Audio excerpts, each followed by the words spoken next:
Business Plan di School on Internet of Kyoto University, Tokyo pada tahun 2011. Pekan Kreativitas Mahasiswa Hibah Penelitian Dikti pada tahun 2011. Kemudian Business kursus Plan di musim School panas on budaya dan bahasa Korea yang diselenggarakan oleh JNU Pulau Jeju, Korea Recording Selatan, stopped. Agustus 2011. Kemudian Recording in kursus musim progress. panas komputasi awan HADOP di lingkungannya kota Hisinchu di Taiwan pada tahun 2010. Kemudian PPA, peningkatan prestasi akademik beasiswa pemerintah Aceh pada tahun 2008 sampai 2011. Pendidikan Teknologi Kemudian Informasi UIN ada dari beasiswa Banda Aceh. Jarum The Jarum Foundation pada tahun 2019 sampai 2010.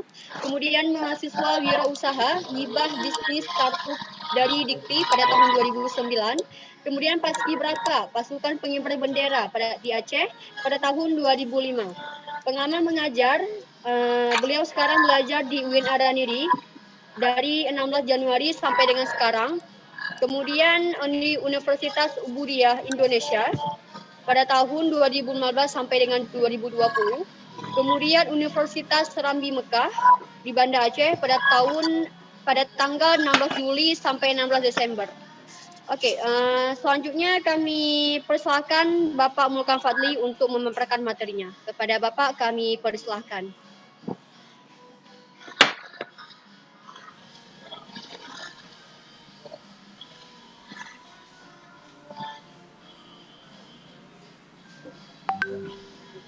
Maaf Pak, suaranya nggak ada.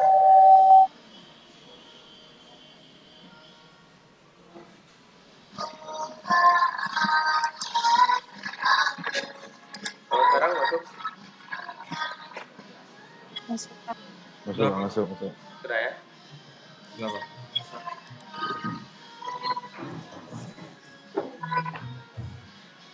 Bismillahirrahmanirrahim. Assalamualaikum warahmatullahi wabarakatuh.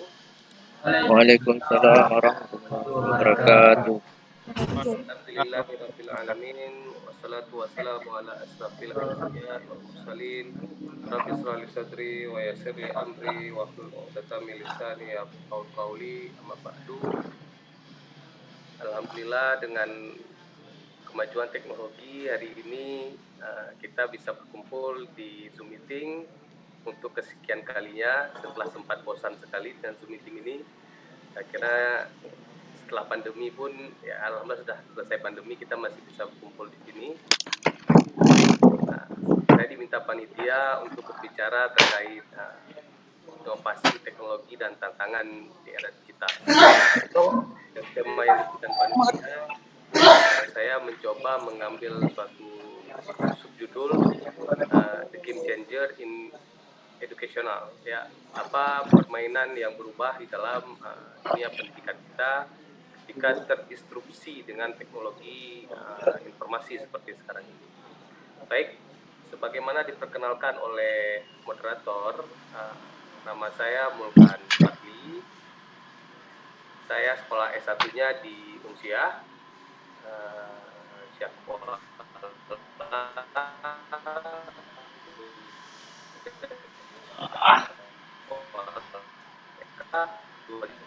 sampai kemudian selama saya kuliah di sarjana, alhamdulillah saya mendapatkan banyak sekali pengalaman di daerah di Indonesia maupun di luar negeri. Kemudian setelah saya kuliah, saya melanjutkan saya bekerja di sebuah perusahaan di lembaga non government yaitu UNDP, lembaganya PBB dengan kegiatan government. Nah, Indonesian Development Program, saya bekerja di sana. Setelah NGO dilarang berada di Aceh, NGO global dilarang berada di Aceh, akhirnya saya melanjutkan pendidikan ke PBB dengan harapan bisa jalan-jalan lagi dengan status mahasiswa. Karena dengan status mahasiswa kita bisa jalan-jalan ke berbagai tempat. Tapi ternyata karena saya memilih PBB, akhirnya jalan-jalannya cenderung sulit untuk dibiayai oleh kampus.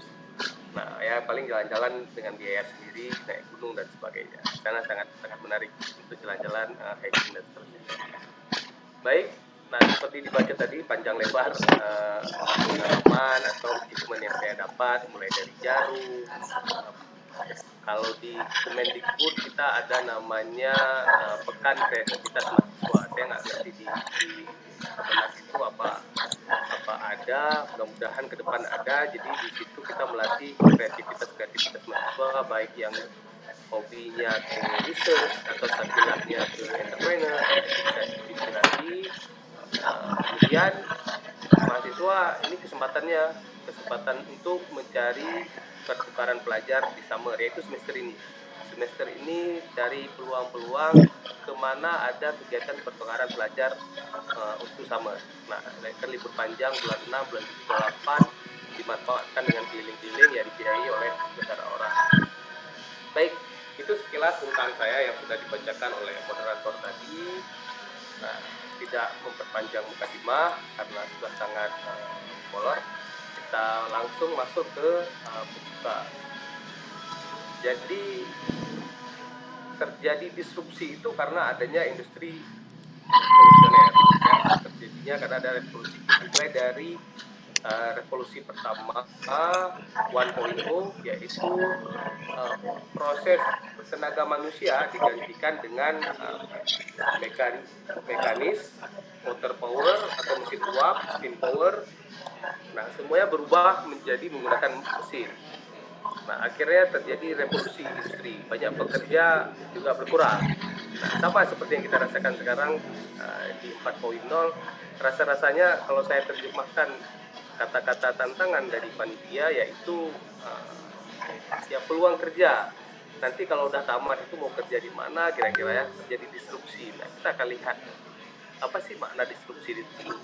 Kemudian terjadi pergeseran revolusi industri kedua, yaitu munculnya mass production, diproduksi secara massal. Nah, di sini mulai masuk investor dari perbankan sehingga bisa memproduksi secara massal. Kemudian electricity, ini mulai masuk ke revolusi kedua. Kemudian masuk ke revolusi ketiga, ini sudah menggunakan komputer, tapi komputernya tidak terdistributif hanya pada satu tempat, hanya pada pabrik tersebut saja. Sudah otomasi juga hanya pada pabrik itu saja. Nah, sudah mulai menggunakan robot, nah tapi hanya pada pabrik itu saja. Kemudian ketika masuk ke revolusi industri keempat, di sini mirip dengan revolusi ketiga, hanya saja terjadi peningkatan komunikasi antar robot tersebut, sehingga robot-robot itu bisa saling berkomunikasi dengan menggunakan teknologi internet.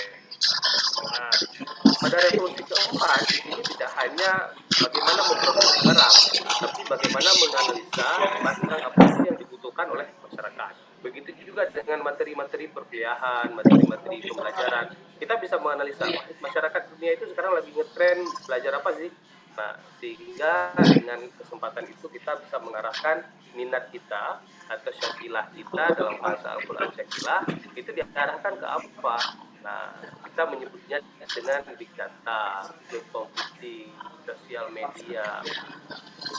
Nah, ini merupakan konsep-konsep bagaimana mengolah data-data tadi menjadi informasi yang bermanfaat, sehingga produk yang dihasilkan oleh industri itu sesuai dengan kebutuhan pasar. Kalau dulu kita nggak mungkin kita research, kita kalau dulu ya riset pasarnya sederhana, biayanya juga mahal. Sekarang dengan Google Advanced Search, dengan Google Analytics, kita bisa menganalisa apa sih yang dibutuhkan oleh masyarakat sekarang, baik itu di dunia pendidikan. Misalkan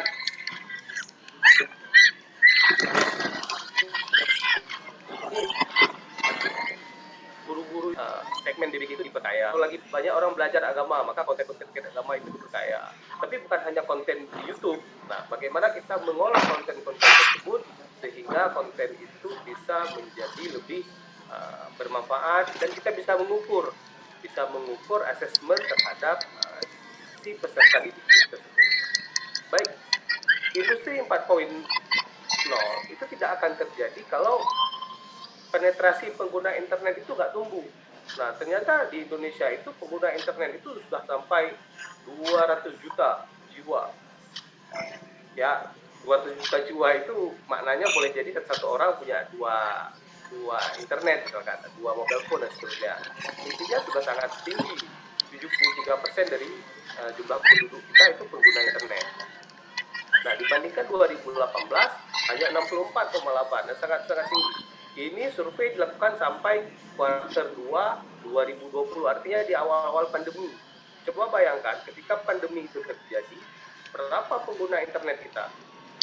Oh, bisa jadi di atas angka 200 juta, sangat besar. Nah, ini potensinya untuk menggarap pasar-pasar berbasis internet. Nah, yang dirasa oleh sebagian orang itu seperti disruptif. Nah, nanti kita akan lihat apa sebenarnya disrupsi itu, bagaimana datangnya cerita itu. Oke, ini masih tentang penetrasi internet, sangat besar angkanya. Ya, dengan jumlah populasi kita yang sangat banyak penduduknya, hampir 250 juta jiwa,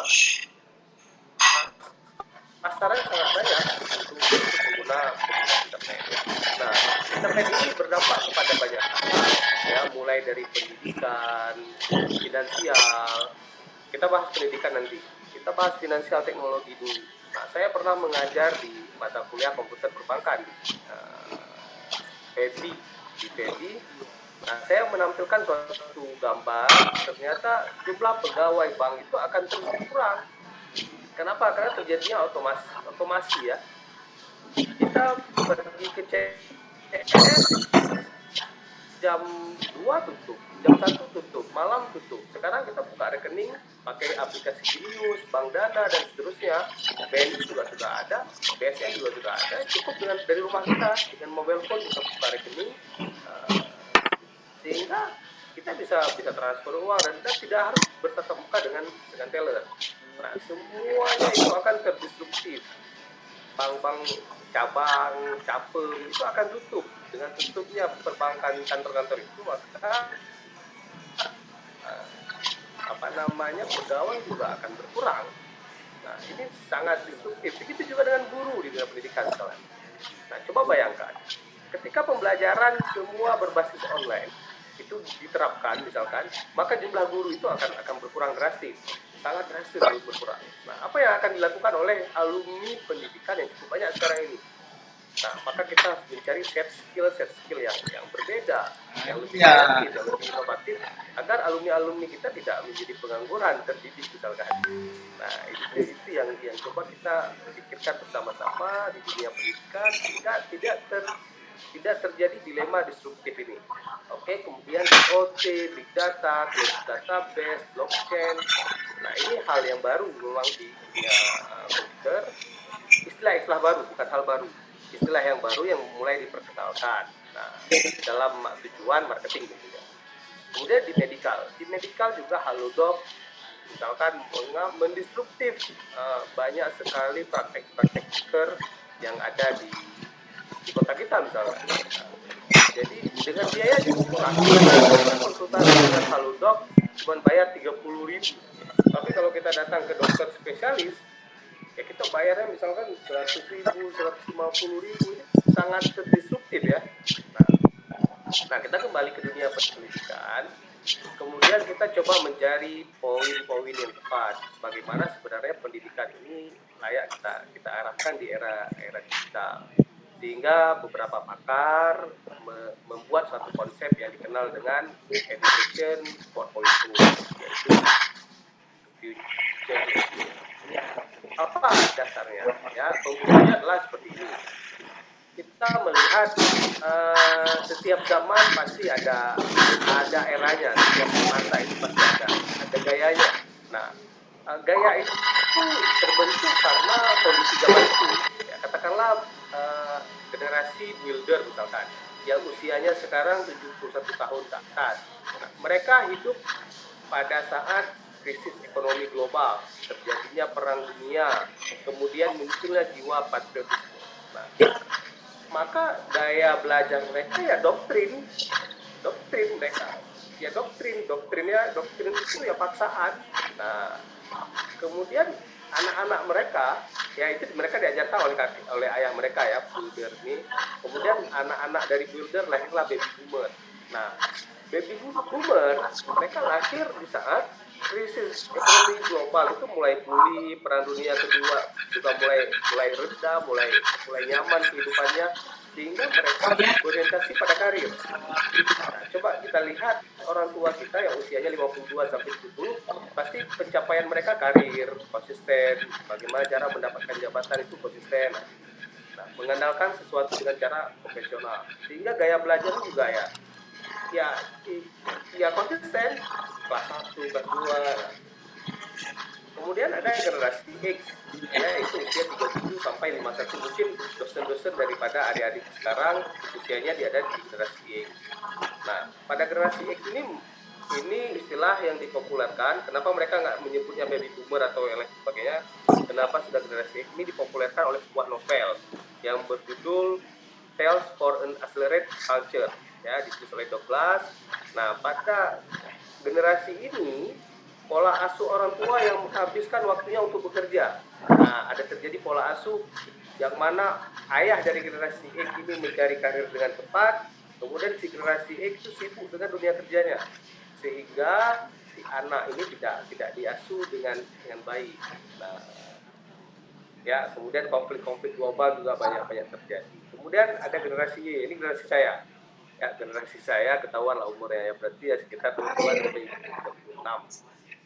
Nah, generasi Y ini kita bekerjanya ya work balance life lah. Ya, semuanya anak-anak milenial ini tidak mengejar harta, tidak mengejar jabatan. Yang penting kebahagiaan, solidaritas, kebersamaan, eksistensi diri. Nah, dihargai secara sosial, demokratis. Nah, ini generasi Y. Gaya belajar mereka ya seperti itu. Mereka tidak suka doktrin, mereka sukanya ya ada kesetaraan, misalkan seperti itu. Nah, kemudian coba bayangkan generasi Z, ya ini generasi kalian, generasi mahasiswa, misalkan generasi Fauzan, generasi siapa yang hadir di sini. Ini adanya generasi Z, mungkin usianya 7 sampai 21, ya. Ada generasi Z ini ya mereka dari lahir sudah terlibat dengan gadget. Kalau generasi saya ini generasi imigran di dalam dunia gadget, ya. Kita shifting, kita generasi shifting, nggak pernah lihat HP, tiba-tiba lihat HP. Nah, kemudian kita dari kecil sudah pegang HP. Nah, tapi generasi Z, mereka dari kecil memang sudah lihat HP dan pegang HP. Nah, jadi ya mereka sukanya berubah-ubah, ya. Makna berubah-ubah ini nggak betah. Nah, nggak betah. Coba lihat gaya anak-anak generasi Z, ya, teman-teman semua yang hadir di sini. Coba lihat, pasti dari satu sosial media pindah ke sosial media yang lain. Begitu rame pindah lagi buka aplikasi A, bosan, 2 menit bosan, pindah aplikasi B. Nah, cepat bosanan. Generasi Z ini cepat bosanan ya orangnya. Nah, kemudian merasa tertantang. Generasi Z ini dia suka dengan tantangan. Contohnya game lah. Nah, kalau dia main game itu pasti betahnya panjang. Nah, sehingga ya bagaimana pendidikan itu diarahkan ke pola-pola seperti itu. Nah, apakah benar seperti itu? Ya mungkin tidak juga, karena setiap orang itu punya sakilah masing-masing. Nanti kita lihat. Nah, coba bayangkan kalian di generasi Z saja seperti ini, bagaimana generasi X mengajar generasi Z, ini sangat kelimpungan, gayanya berbeda. Coba bayangkan ketika kalian mengajar adik-adik kalian atau anak-anak kalian di generasi Alpha, yang mana dari bayi saja mereka sudah pakai HP. Saya contohkan anak saya usianya 4 tahun. Saya nggak ngajarin mereka HP. Mereka cuma berdiri di samping saya, lihat. Ketika HP saya tertinggal, mereka tahu bagaimana buka foto. Mereka tahu bagaimana cara telepon neneknya, video call neneknya. Tidak diajarkan. Nah, coba bayangkan generasi Alpha yang seperti itu cepat, ketika diajarkan oleh generasi Z, jangan-jangan apa yang kita ajarkan mereka sudah tahu. Ya, mereka sudah piawai memainkan gadget dan sebagainya. Sehingga apa yang harus kita lakukan? Kita harus melakukan perubahan pada konsep dunia pendidikan kita. Ya, kalau kita enggak adopt dan adapt, maka kita akan tersikut. Ya, kita harus ikuti atau tersikut. Nah, disinilah yang kita sebut sebagai teknologi informasi itu menjadi game changer. Ya, beberapa pakar mengistilahkan itu. Dan dia menjadi enabler. apa sih istilah game changer ini? Game changer ini istilah dalam bahasa Inggris yang mengacu pada situasi atau ide yang mendobrak dan mengubah cara pikir masyarakat akan sebuah tatanan. Nah, mereka yang masuk kategori game changer biasanya bukan mendapatkan eureka moment, tetapi juga sadar bahwa inovasinya akan membawa perubahan bagi orang banyak dan juga dapat membuktikan. Nah, ini yang dilihat oleh sebagai orang pakar, teknologi itu menjadi game changer dan enabler. Kalau saya sih tidak melihat itu sebagai game changer. Kalau saya melihatnya sebagai enabler, pemungkin. Teknologi informasi itu memungkinkan kita belajar dengan berbagai macam konsep dan berbiaya murah. Nah, di sini yang saya bilang, saya sebutkan disruptif itu, nanti kita akan bahas kenapa bisa berbiaya murah. Nah, tapi bagi saya, game changer dalam dunia pendidikan itu adalah karena ada sebagian student, sebagian orang itu yang senang belajarnya secara flip. Ya, ada flip, ada kelas seperti konvensional, ada kelas online, nah, ada flip model. Nah, saya nggak menjelaskan lah model-model pembelajaran ini, anak-anak tarbiyah lebih khatam daripada saya. Nah, kemudian ada sebagian orang lainnya itu lebih senang belajar secara game. Kenapa? Karena dengan game itu akan mendorong semangat mereka belajar untuk naik levelnya. Katakanlah dia bisa matematika perkalian satu bilangan. Nah, karena tertantang, dia ingin naik ke dua bilangan. Nah, disebut game. Ya, atau kalau istilah kita menyebutnya sebagai gamifikasi. Nah, tapi sebagian orang itu senang belajarnya secara isolasi. Ya, dia berdiam diri, misalkan dia udah masuk kelas, udah belajar, tapi nggak dapat, kemudian dia pergi sendiri belajar, ya betapa, dapat ilham tiba-tiba, ternyata seperti ini. Ada juga yang seperti itu belajarnya. Tapi ada orang lain yang untuk mencapai kesuksesan itu dengan cara berkolaborasi. Mereka berkolaborasi, nah, saling membantu secara, mereka pintar belajar mengconnecting the dot. Mereka menghubungkan satu titik ke titik yang lainnya, nah, saling berkolaborasi. Sehingga there is no single thing that is game changer. Tidak ada satu istilah atau satu sesuatu yang itu disebut sebagai Recording stopped. karena kita Recording in harus progress. kondisi student kita, kondisi peserta didik kita itu seperti apa. Nah, sehingga kita bisa mengadopsi berbagai macam model ke depan. Sehingga kalau saya lihat seperti ini, maka jumlah student, jumlah mahasiswa di dalam satu kelas itu nggak boleh lebih daripada 15 orang. Kalau lebih dari 15 orang, bagaimana kita bisa mempelajari karakter-karakter mahasiswa atau karakter-karakter siswa. Jadi Pak, sekolah itu akan berbiaya mahal. Iya, akan berbiaya mahal untuk membiayai si guru, bukan untuk membangun fasilitas. Ya, fasilitas itu biarlah dibangun sama negara, tempat bermain biarkan dibangun sama negara, meja ya udah nggak usah pakai meja lah, serahan misalkan. Jadi bagaimana si guru itu lebih bermanfaat. Nah, itu kalau versi saya. Sehingga saya menyarankan kepada kita semua, we have to stop looking for standardized solution. Recording Kita stopped. harus berhenti mencari solusi-solusi standar yang tepat bagaimana salah satu Recording in progress. produksi terhadap etika. Nah, saya teringat suatu ayat yang berbunyi kul ya'malu ala syakilati farabbukum a'lamu biman huwa ahda sabila. Katakanlah, tiap-tiap orang itu berbuat menurut keadaan masing-masing. Nah, syakilah, keadaan masing-masing itu bisa dimaknakan sebagai kompetensi masing-masing. Ya, bisa diartikan sebagai minat bakat masing-masing. Sehingga kita tidak bisa memaksakan satu model approach, satu model pendekatan kepada satu orang siswa. Nah, nggak bisa. Nah, dia akan berbeda-beda. Kita biarkan mereka berkreativitas sendiri, sehingga mereka akan menemukan jalan mereka terbaik itu belajar seperti apa. Nah, maka letak teknologi itu adalah sebagai media untuk mengarahkan masing-masing individu untuk mencapai pembelajaran terbaik mereka. Nah, itu yang paling menarik. Nah, kenapa seperti itu? Karena di Al-Baqarah 148. Ya, saya mohon maaf mengaitkan dengan ayat-ayat Quran karena kita ada di UIN, di Tarbiyah.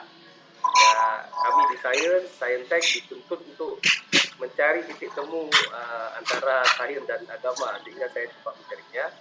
Nah, karena di Al-Baqarah 148, tiap-tiap umat ada kiblatnya. Artinya ada modelnya sendiri-sendiri lah. Ada model-modelnya sendiri. Maka berlomba-lombalah kita untuk mencari model kita sehingga kita bisa berbuat baik. Nah, tugas siapa sebenarnya yang mencari Syakila?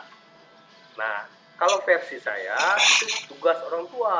Tidak mungkin satu orang guru itu mencari Syakilah daripada muridnya yang cukup banyak. Tidak mungkin. Maka orang tua harus paham bagaimana dunia parenting sehingga dia mengetahui Syakilah atau gaya pembelajaran dari si anak tersebut. Nah, orang tua lah yang paling berperan mengarahkan si anak untuk belajar. Nah, bukan guru, bukan dosen. Nah, seperti itu. Baik, kita kembali ke digital. Prof. Eko atau dikenal dengan Eko Jin katakan berbagai inovasi dan disrupsi yang terjadi adalah merupakan hasil permutasi model pengolahan data antara berbagai konsep yang mewarnai revolusi industri 4.0. Nah, jadi disrupsi itu masih dianggap sebagai sebuah ancaman oleh banyak pakar karena memaknainya sebagai pengganggu. Ya, disrupsi itu dianggap sebagai pengganggu. Saya pernah membaca satu tulisan, dia mengkhawatirkan era disrupsi ini bisa-bisa membuat anak cucu kita mati berdiri sambil memeluk kitab suci yang entah akan menolong dengan cara apa. Nah, jadi si penulis ini merasa sangat khawatir bahwa era disrupsi ini akan mengganggu dunia kerja yang sudah terbangun sejak tahun. Kita ambil contoh, saya di kelas-kelas teknologi informasi, saya mencontohkan disrupsi ini seperti pelana kuda. Misalkan dulu Delman. Kita ada Delman dulu. Nah, ketika Delman itu ada, dunia pekerjaan Delman itu hanya beberapa. Kita hitung saja lah. Pertama, peternakan kuda. Di peternakan kuda itu ada yang potong rumputnya. Ketika dia jadi Delman, ada tukang kayu yang membuat kencananya. Ya, kemudian ada reparasi. Kemudian ada Pak Kusirnya yang mengendarai kereta kuda ini. Hanya 4 pekerjaan. Kemudian tiba-tiba industri Delman ini dihajar oleh munculnya mobil. Kita lihat ketika munculnya mobil, kita ambil paling kecil saja. Ketika munculnya mobil, maka ada dunia pekerjaan namanya tukang bengkel misalnya, tambal ban, ganti oli, dosmir, car wash. Nah, kemudian ada namanya lagi modifikasi mobil.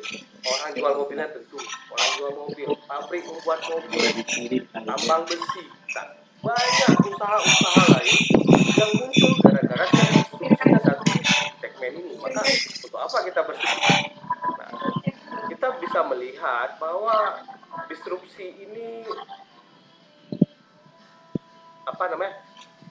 demam disrupsi ini diakibatkan salah satu ceramahnya dari profesor kita di UI, profesor ekonomi, yaitu Renal Kasali. Beliau merupakan salah satu guru World Management Change atau Change Management.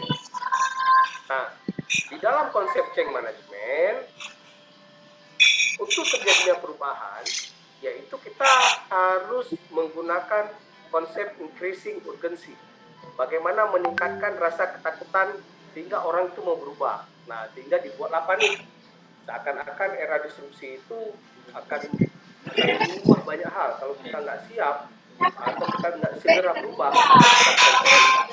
nah ini yang dibuat oleh teman-teman di Change Management. Nah, kita melihat paradigma Change Management ini. Ya, di paradigma Change Management ini pertama diperkenalkan oleh profesor di Harvard Business School, yaitu John P. Kotter, dengan teori X-Step to Change, ya, 8 langkah untuk berubah.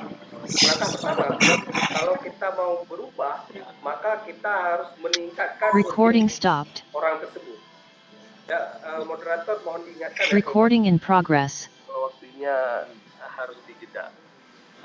Oke, nah kita harus meningkatkan increasing urgency. Kita membuat orang itu merasa penting sehingga orang itu akan berubah.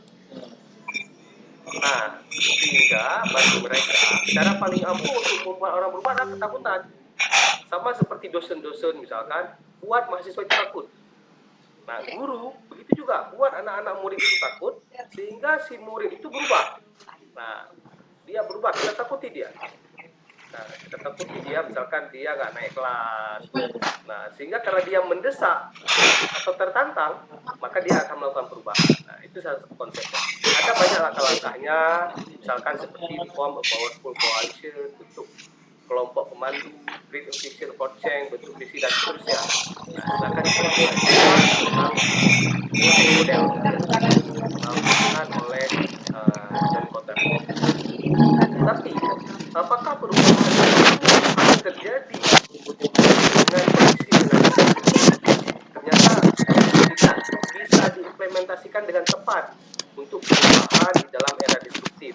Kenapa? Karena di era disruptif ini yang dibutuhkan bukanlah rasa takut, tapi kreativitas. Nah, kalau rasa takut itu ditebar sebanyak-banyaknya, maka kreativitas itu juga tidak akan muncul. Nah, tidak akan muncul kreativitas itu. Jadi orang tidak akan melahirkan inovasi, kreativitas, terobosan baru, karena dia takut. Padahal untuk survive, untuk bertahan hidup dan berjaya di era disrupsi, salah satu syaratnya adalah kreativitas. Nah, jadi teman-teman yang bakal jadi guru ke depan harus pintar-pintar, harus kreatif mencari langkah-langkah baru agar dunia pendidikan ini tidak terdisruptif begitunya. Oke, nah di dalam ensiklopedia of creativity, salah satu penghalang utama kita untuk berbuat kreatif adalah emotional barrier. Jadi ada batasan emosional ini yang menjadi penghalang kita untuk melakukan rasa kreativitas, yaitu rasa takut. Nah, cara yang paling tepat untuk meyakinkan teman-teman mahasiswa yang akan menghadapi tantangan digital ini adalah optimisme. Kita harus menumbuhkan rasa optimisme, bukan rasa takut, bukan rasa khawatir. Tidak perlu khawatir terkait disrupsi ini. Yang perlu adalah kita mempersiapkan diri bagaimana menghadapi disrupsi ini. Oke, misalkan Bill Gates ketika dia ingin melahirkan Microsoft, dia nggak takut kehilangan pekerjaannya, tapi dia terinspirasi akan hadirnya komputer.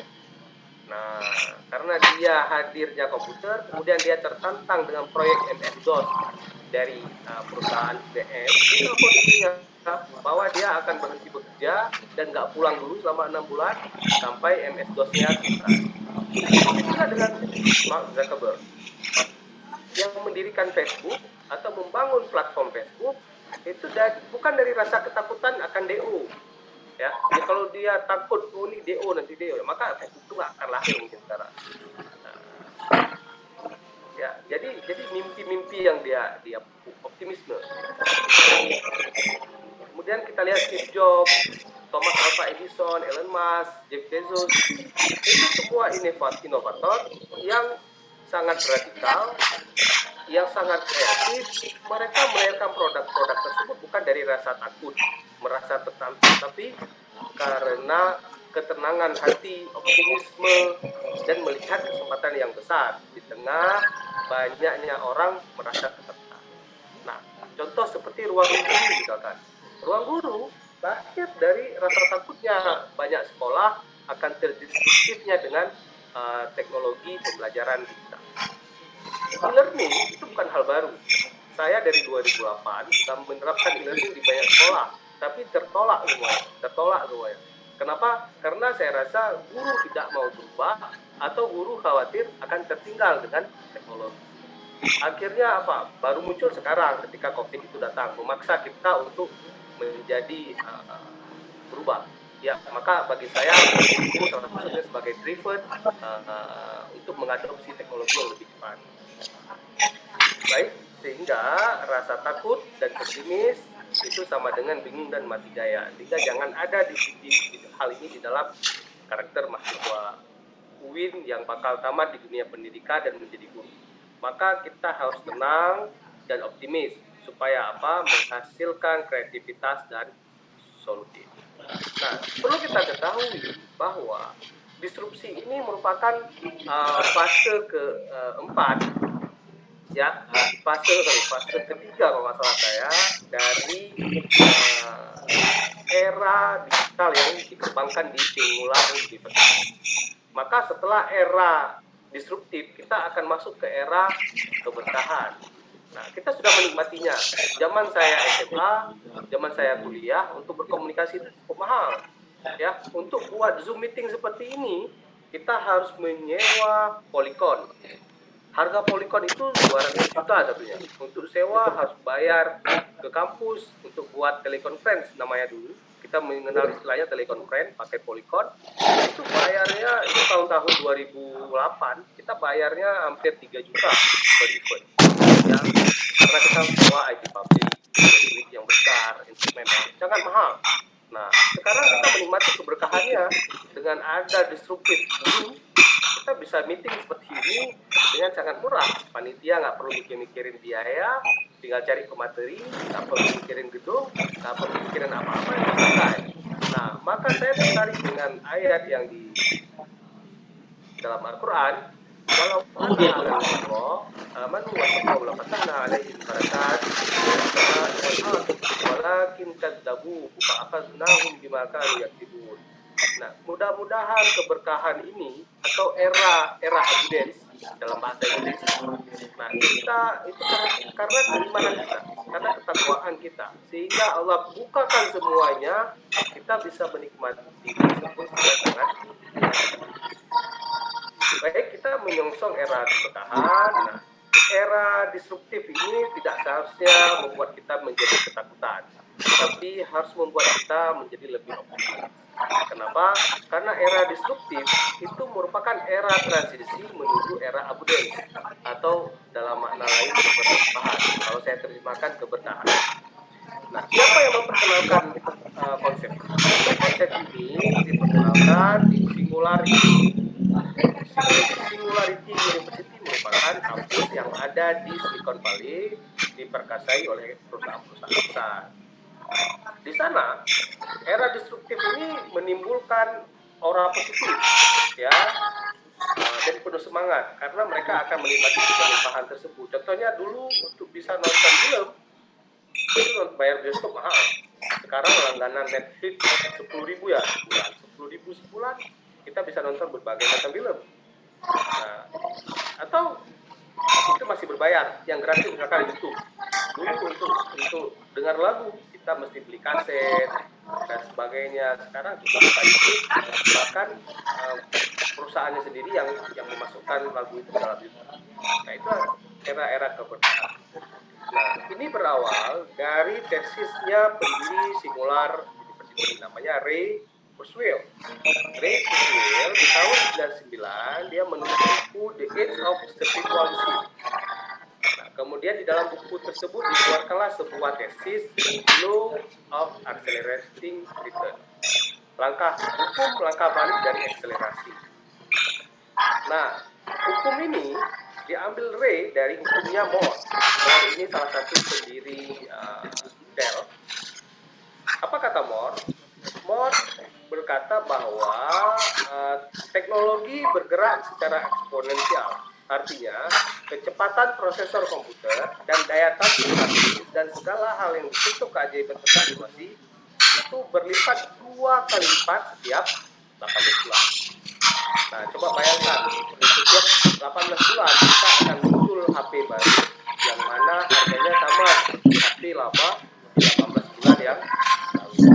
Nah, ini yang dia maksud bahwa komputer itu makin cepat tapi biayanya makin cepat.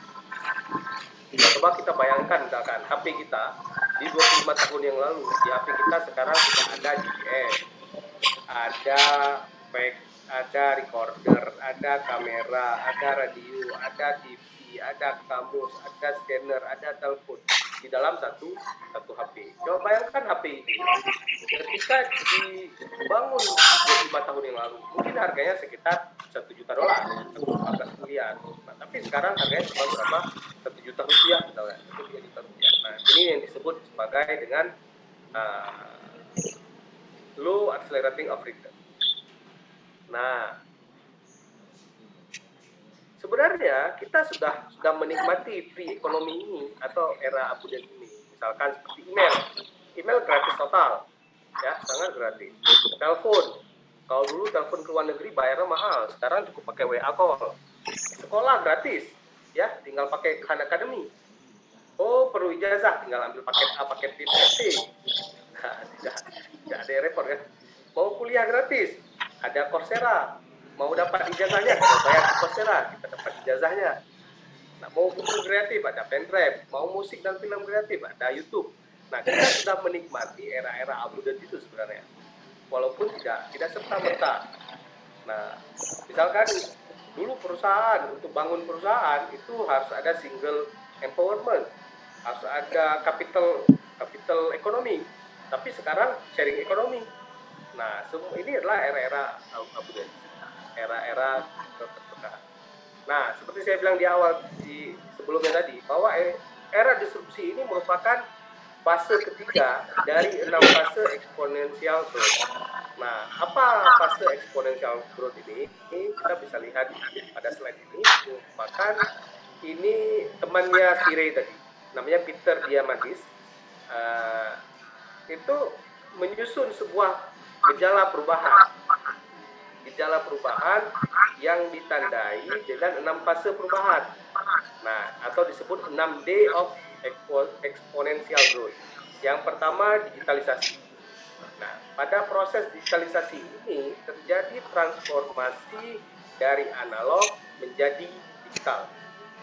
Ya, dulu misalkan untuk dengar musik pakai piring yang hitam atau pakai pita, sekarang diganti dengan MP4. Nah, itu era digitalisasi. Kemudian era deception.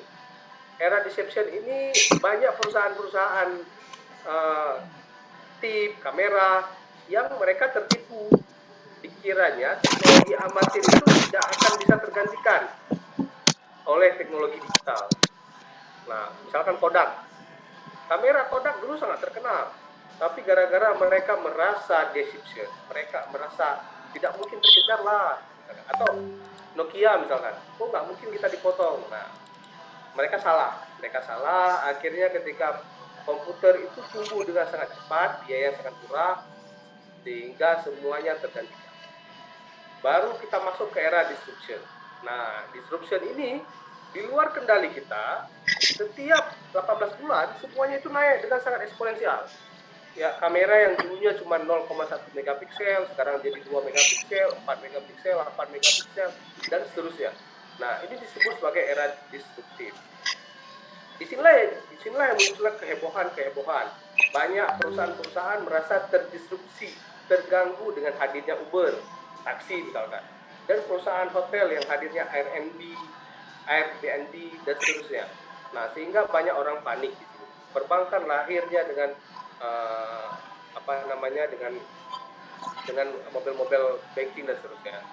Nah, kemudian masuk ke era dematerialization, ya, semua produk digital akhirnya tidak perlu wadah, tidak perlu material. Nah, jadi kita nggak perlu lagi simpan di HP, data kita itu simpannya di cloud. Kemudian data-data yang ada di cloud itu di monetizing, ya, tidak perlu wadah, maka harganya menjadi lebih murah. Nah, dimonetize sehingga kita bisa menikmati keberkahan itu. Nah, kemudian pada puncaknya nanti, nah kita sekarang ada di tiga era ini ya. Nah, sekarang kita ada di 3 era ini. Nah, maka kita akan masuk ke era demokratisasi. Nah, di era ini semua produk akan tersedia dengan sangat murah dan semua orang bisa pakai, mengaksesnya dan seterusnya. Inilah fase abundance for all, keberlimpahan untuk kita semuanya. Oke. Nah, satu kata untuk teman-teman mahasiswa UIN yang bakal menjadi guru, ya. Kalau mau jadi pemain bola yang baik, cukup arahkan pandangan mata ke arah bolanya. Kalau kalian mau menjadi guru yang baik, cukup arahkan pandangan kalian ke materi-materinya saja.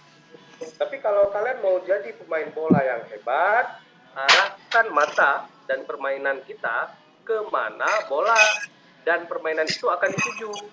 Oh, kalau sekarang masuknya ke era digital, maka kita arahkan metode pembelajaran kita dalam membangun konten-konten digital.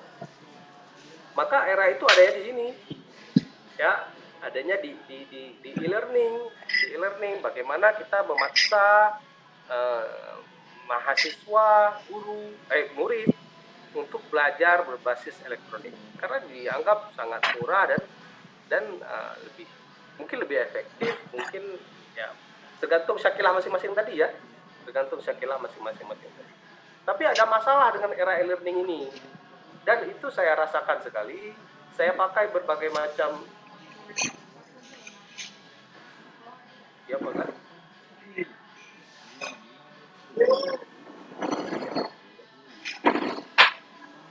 Oke, saya singkat ke era digital ini. Apa masalah paling besar di era digital ini?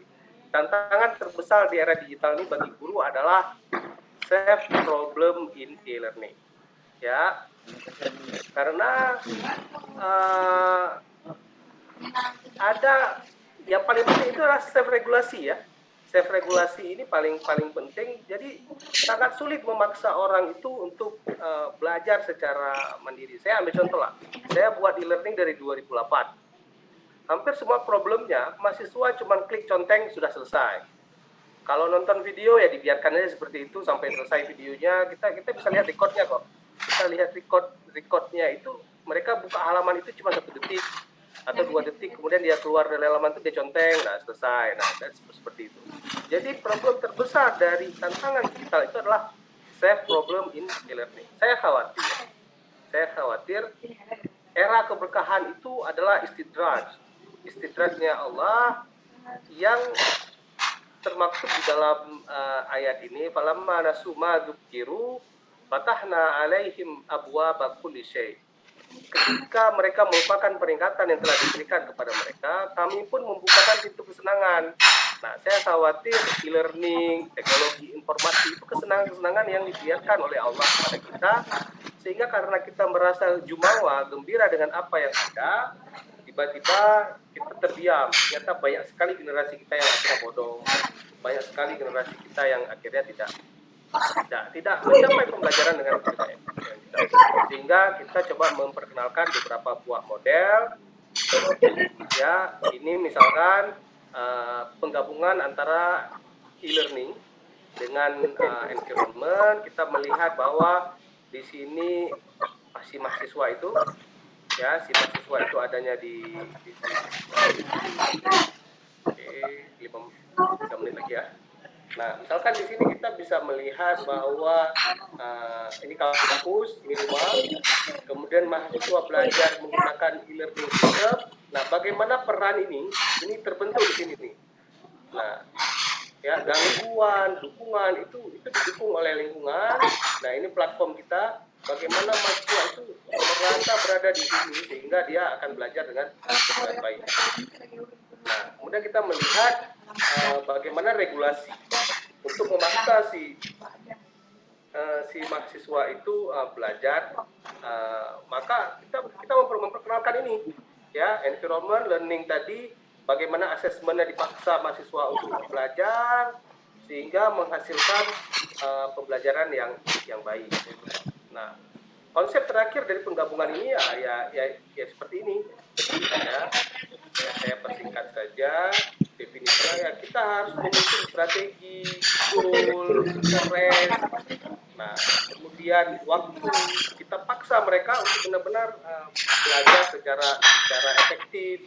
Nah, kalau ditanya bagi saya, Pak, platformnya apa? Kalau saya mengatakan bahwa Moodle itu sudah sangat baik sejauh ini, karena semua fiturnya ada. Nanti saya akan kirimkan juga bagaimana platform-platform pembelajaran digital yang ada, baik itu real time maupun tidak real time, asinkronus. Nah, ketika kita ingin mengembangkan konten yang baik, maka ada sintaks yang harus dipenuhi. Ya, saya menyusunnya menjadi 10 langkah, 10 sintaks. Bagaimana kita mendefinisikan goal, sehingga konten itu konten pembelajaran digital itu mengarah kepada pengembangan si mahasiswa tadi. Ya, ada 10 ini. Saya mengajarnya di mata kuliah strategi pembelajaran digital di PTI. Ya, silakan diskusi dengan teman-teman di PTI bagaimana tahapan-tahapan menyusun sintaks-sintaks ini sehingga konten digital itu menjadi lebih baik. Mungkin dari saya demikian. Mohon maaf kalau waktunya sudah molor. Saya kembalikan kepada moderator.